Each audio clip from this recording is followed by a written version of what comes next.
ছাত্র দলের সন্ত্রাসীদের যদি লাগাম না ধরা হয়, বিএনপি তার টোকাই বাহিনীর লাগাম না ধরে, আমরা প্রতিরোধ করে তুললে কোন ক্যাম্পাসে 10 মিনিটও দাঁড়াতে পারবে না। গতকাল আমাদের ক্যাম্পাসগুলোতে রক্ত ঝরানো হয়েছে।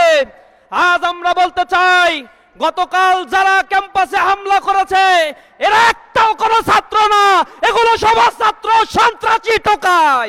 নারায়ণগঞ্জ থেকে, কেরানীগঞ্জ থেকে ভাড়া করা টোকাই জঙ্গিদেরকে তোমরা নিয়ে এসেছো। সশস্ত্র হামলার চিত্র আমরা দেখেছি বেগম রোকেয়া বিশ্ববিদ্যালয়, জগন্নাথ বিশ্ববিদ্যালয়, ঢাকা কলেজ, ঢাকা আলিয়ার মতো জায়গাগুলোতে। আমরা দেখেছি জুলাই বিপ্লবের সবচেয়ে বেশি বেনিফিশিয়ারি সুবিধাভোগী বিএনপি ক্ষমতায় আসার পরেও গণহত্যার বিচার এখনো পর্যন্ত দীর্ঘসূত্রিতায় ফেলে দিয়েছে। 2 বছর অতিক্রান্ত হওয়ার পরেও মাত্র 6টি মামলার রায় ঘোষণা করা হয়েছে। কোন মামলার রায় কার্যকর তারা করতে পারে নাই। বরঞ্চ তাদের এই দুরভিসন্ধি, তাদের এই আতাত, বর্তমান সরকারের সাথে আওয়ামী লীগের এই আতাতকে ঢেকে দেওয়ার জন্য তাদের লাগামহীন দ্রব্যমূল্যের ঊর্ধ্বগতি, সন্ত্রাস, চাঁদাবাজিকে ঢেকে দেওয়ার জন্য ক্যাম্পাসগুলোকে অস্থিতিশীল করার পায়তারা তারা করেছে। গতকাল আমাদের ক্যাম্পাসগুলোতে রক্ত ঝরানো হয়েছে। আজ আমরা বলতে চাই, গতকাল যারা ক্যাম্পাসে হামলা করেছে এরা একটাও কোনো ছাত্র না, এগুলো সব ছাত্র সন্ত্রাসী টোকাই। ক্যাম্পাসে যাদেরকে তোমরা নিয়ে এসেছো, যাদেরকে দিয়ে ক্যাম্পাসে তোমরা কমিটি দিয়েছো, এদের ছাত্র জীবন শেষ হয়েছে 15-20 বছর আগে। তাদের সন্তানরাও এখন ছাত্র দল করার বয়স হারিয়েছে। এই আদু ভাইদের দিয়ে ক্যাম্পাসের নির্বাচিত প্রতিনিধিদের গায়ে তোমরা হাত তুলেছো। নারায়ণগঞ্জ থেকে, কেরানীগঞ্জ থেকে ভাড়া করা টোকাই জঙ্গিদেরকে তোমরা নিয়ে এসেছো। সশস্ত্র হামলার চিত্র আমরা দেখেছি বেগম রোকেয়া বিশ্ববিদ্যালয়, জগন্নাথ বিশ্ববিদ্যালয়, ঢাকা কলেজ, ঢাকা আলিয়ার মতো জায়গাগুলোতে। গতকাল কাপুরুষের মতো রাতের বেলায় ঘুমন্ত ছাত্রদের উপর, ঢাকা গ্রাফিক্স আর্টস কলেজের সাধারণ শিক্ষার্থীদের উপর তারা বর্বরোচিত হামলা করেছে। ক্যাম্পাসের হল দখল করেছে। তেজগাঁও কলেজের সাকিবকে মাদক কাণ্ডের সাথে জড়িত থাকার কারণে ছাত্র দলের বিরোধিতা করায় সাকিবকে তারা নৃশংসভাবে হত্যা করেছে। মাদকের বিরোধিতা করায় ঠাকুরগাঁয়ের হত্যাকাণ্ডের ঘটনা ঘটেছে। আমরা বলতে চাই, ছাত্র দলের সন্ত্রাসীদের যদি লাগাম না ধরা হয়, বিএনপি তার টোকাই বাহিনীর লাগাম না ধরে, আমরা প্রতিরোধ করে তুললে কোন ক্যাম্পাসে 10 মিনিটও দাঁড়াতে পারবে না। ইসলামী ছাত্র শিবির সহনশীলতার পরিচয় দিচ্ছে। বারবার আমরা বলার চেষ্টা করছি তাদের কেন্দ্রীয় নেতৃবৃন্দকে, আমরা ক্যাম্পাসকে শান্ত রাখতে চাই। পূর্বের সেই ফ্যাসিবাদী বন্দোবস্ত ফিরিয়ে আর আনতে চাই না। অবস্থা দৃষ্টে মনে হচ্ছে তারা ক্যাম্পাসগুলোতে আবার হল দখল, গণরুম, গেস্টরুম কালচার ফিরিয়ে আনতে চায়। কুমিল্লা বিশ্ববিদ্যালয়ে তারা গণরুম করেছে। তাদের এই গণরুমের প্রতিবাদে কুমিল্লা বিশ্ববিদ্যালয়ের সকল ছাত্র সংগঠন, সাধারণ ছাত্ররা যখন প্রতিবাদ মুখর হয়েছে, এই লাজ গোটানো কাপুরুষরা তখন পালাতে বাধ্য হয়েছে। কিছুক্ষণ আগে আমরা দেখেছি, কিছুদিন আগে ক্যাম্পাসগুলোতে ছাত্ররা যেখানে প্রতিবাদ করেছে, প্রতিবাদে রুখতে না পেরে ছাত্র দলের এমন কোন কর্মী বাহিনী বাংলাদেশের একটা ক্যাম্পাসেও নাই যে রানিং শিক্ষার্থীদের দিয়ে ক্যাম্পাসে তারা আন্দোলন করতে পারে, মিছিল করতে পারে। ঢাকা বিশ্ববিদ্যালয়ে তারা মিছিল করে। প্রতিটা মিছিলে বাইরে থেকে লোক নিয়ে এসে, ভাড়া করা টোকাইদের নিয়ে এসে, অছাত্রদের নিয়ে এসে, আদু ভাইদেরকে নিয়ে এসে এই ক্যাম্পাসগুলোকে তারা উত্তপ্ত করার চেষ্টা করছে। শহীদুল্লাহ হলে হামলা করা হয়েছে। বিনা উস্কানিতে, বিনা কারণে নির্বাচিত প্রতিনিধিদের গায়ে হাত দেওয়া হয়েছে। আমরা দেখেছি আলিয়া মাদ্রাসায় সর্বজন স্বীকৃত শ্রদ্ধেয় আলেম, সম্মানিত অধ্যক্ষকে তারা রক্তাক্ত করেছে। ক্যাম্পাসের শিক্ষকদের তারা রক্ত জড়িয়েছে।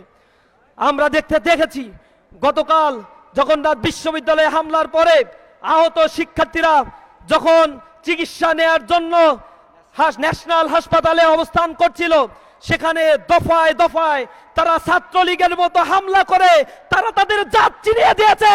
এরা কোনো ছাত্র সংগঠন না, এরা চিহ্নিত সন্ত্রাসী। এই সন্ত্রাসীদের লাগাম টেনে ধরার জন্য প্রধানমন্ত্রীকে আমি অনুরোধ জানাচ্ছি, যদি প্রধানমন্ত্রী সন্ত্রাসীদের লাগাম টানতে ব্যর্থ হয়, ইসলামী ছাত্র শিবির ছাত্র জনতাকে সাথে নিয়ে প্রতিটা সন্ত্রাসীর দাঁত উপড়ে ফেলবে ইনশাআল্লাহ। আমরা সহনশীলতা দেখাচ্ছি মানে এটা আমাদের দুর্বলতা নয়। ইসলামী ছাত্র শিবিরকে আপনারা হারে হারে ছিলেন। 17 বছর আন্দোলন সংগ্রামে ছাত্র দলের নেতা কর্মীদের চিহ্ন আমরা খুঁজে পাই নাই। ক্যাম্পাসগুলোতে আপনাদের খাতে কোনো ছাত্রদেরকে আমরা দেখতে পাই নাই। কেন্দ্রীয় সভাপতি মিছিল করেছে, তার পিছনে 10টা ছাত্র ছিল না।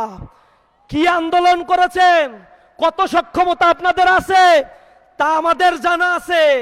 ইসলামী ছাত্র শিবির এক ধাওয়া দিলে লেজ গুটিয়ে পালিয়ে যান আপনারা, এগুলো আমাদের জানা আছে। ক্যাম্পাসে শুধুমাত্র আমরা সহাবস্থানের জন্য বারবার বলছি, জুলাইয়ের পরে ক্যাম্পাসকে আর উত্তপ্ত করতে চাই না, ক্যাম্পাসগুলোতে শিক্ষার্থী বান্ধব পরিবেশ ফিরিয়ে আনতে চাই। কিন্তু আমরা দেখেছি গঠনমূলক কাজের বাইরে গিয়ে জুলাই বিপ্লবকে ধারণ করে ইসলামী ছাত্র শিবির যখন আলোকচিত্র প্রদর্শনী করছে, ঢাকা কলেজে শহীদদের দোয়া অনুষ্ঠানের আয়োজনে তারা গতকাল হামলা করেছে। আলোকচিত্র প্রদর্শনীকে বরবাদ করে দেওয়ার জন্য সন্ত্রাসী ছাত্র দল ছাত্রলীগের সাথে একাকার হয়ে ক্যাম্পাসে সন্ত্রাস ত্রাস সৃষ্টির রাজত্ব তারা করেছে। আমরা সরকারকে বলতে চাই, স্বরাষ্ট্র মন্ত্রণালয়কে বলতে চাই, গতকাল ডিএমপি পুলিশ কমিশনারের সাথে কথা হয়েছে, তিনি আশ্বাস দিয়েছিলেন এই সন্ত্রাস কর্মকাণ্ড তিনি রুখবেন। কিন্তু আমরা দেখেছি সন্ত্রাসীদের হাতে চাপাতি, ক্রিস, কোদাল, ইভেন রিভলভার ছিল। এর পাশে পুলিশ অবস্থান করেছে। ছাত্রলীগকে যেভাবে শেল্টার দিয়েছিল, এই ফ্যাসিবাদের পুলিশ বাহিনী এখন আবার নব্য ফ্যাসিবাদের আশ্রয়দাতায় পরিণত হয়েছে। ওই ফ্যাসিজমের সময় তাদের যে পরিণতি হয়েছে, আপনাদেরও সেই পরিণতির জন্য অপেক্ষা করুন। ইসলামী ছাত্র শিবির আবারও বলছে, প্রতিটি ক্যাম্পাসে সহাবস্থান চলবে। এরপরে যদি কোনো ক্যাম্পাসে রক্ত ঝরে, এর দায়ভার সরকারকে নিতে হবে। জাতীয় রাজনীতি যদি উত্তপ্ত হয়, বাংলাদেশের টেকনাফ থেকে তেঁতুলিয়া পর্যন্ত প্রতি ফোঁটা রক্তের জবাব নেওয়া হবে ইনশাআল্লাহ।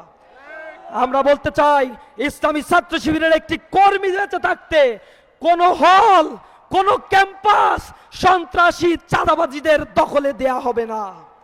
তারা জগন্নাথ বিশ্ববিদ্যালয়ে হামলা করেছে, এর কারণ হচ্ছে 10,000 কোটি টাকার যে বরাদ্দ হয়েছে জগন্নাথ বিশ্ববিদ্যালয়ে হল করার জন্য, সেই 10,000 কোটি টাকার বরাদ্দ যেন ঠিকাদারি প্রতিষ্ঠানকে দেয়া হয়, যাতে এখান থেকে 10% খাওয়া যায়। বরঞ্চ 10% নয়, এর আগে 1500 কোটি টাকা বাজেট দেওয়া হয়েছিল জগন্নাথ বিশ্ববিদ্যালয়ের তৎকালীন আওয়ামী লীগের ভিসি পুরো টাকাই খেয়ে ফেলেছিল। এখনো তারা জগন্নাথ বিশ্ববিদ্যালয়ের শিক্ষার্থীদের সেই অধিকারকে লোপাট করতে চায়। এ কারণে সেনাবাহিনীর হাতে তারা কাজ দিতে চায় না। এর প্রতিবাদ করায় গতকাল নারকীয় তাণ্ডব তারা চালিয়েছে।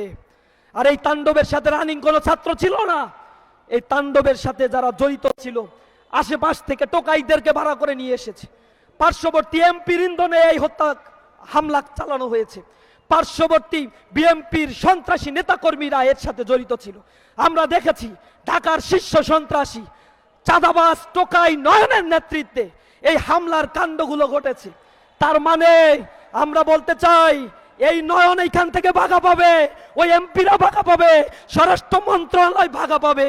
ছাত্রদের জুলাই পরবর্তী অধিকার নিয়ে সিনেমিনি খেলার জন্য তারা এখন নতুন বন্দোবস্তের ডাক দিয়েছে। প্রথমবারের মতো প্রবাসীর সিটিতে শুরু হলো কমার্শিয়াল শপ বরাদ্দ। আপনার ব্যবসাকে দিন একটি আধুনিক ও সম্ভাবনাময় ঠিকানা। একই সঙ্গে নিশ্চিত করুন ভবিষ্যতে লাভজনক বিনিয়োগ।